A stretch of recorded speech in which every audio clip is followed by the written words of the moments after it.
Hello guys, samahan niyo ako. Nagluto ako ng biko.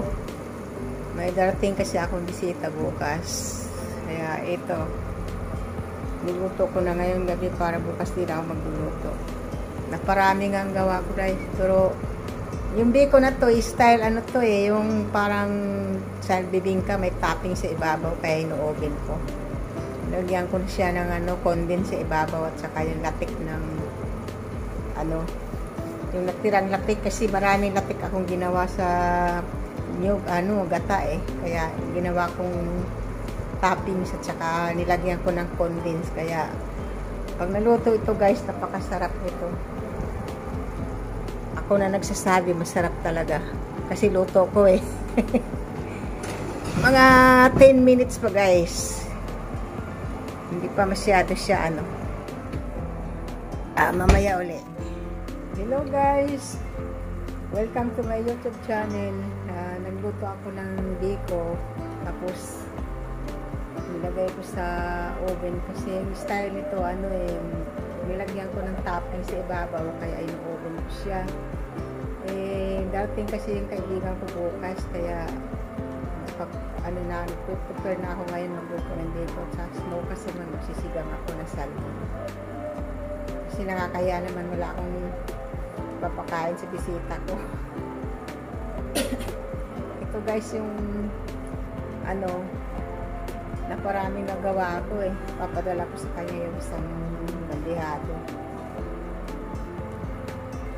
Ang kasi nito guys, nilagyan ko siya ng topping sa ibabaw, yung sobrang latik at saka nilagyan ko rin siya ng yung condensed milk.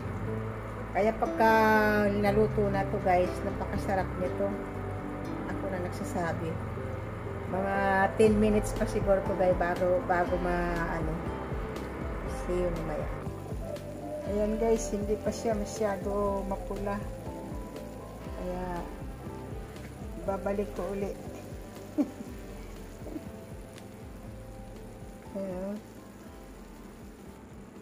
Ayan, mapula na siya guys.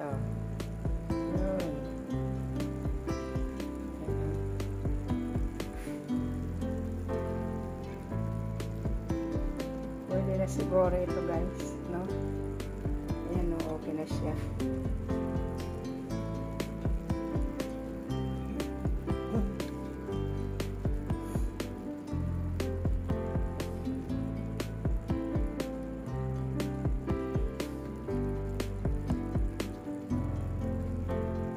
Ayaw ko siyang masyado baka masunog at saka matigas na.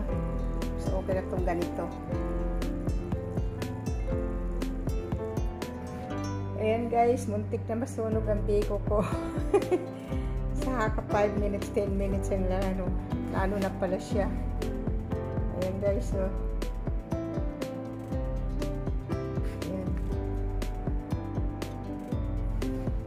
Favorite ko talaga biko pero naglilimit ako.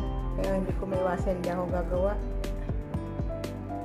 Okay guys, shout out sa Team JL, Team Lagan, Team NDP. Maraming salamat sa lahat ng support sa aking trainer. See you next vlog.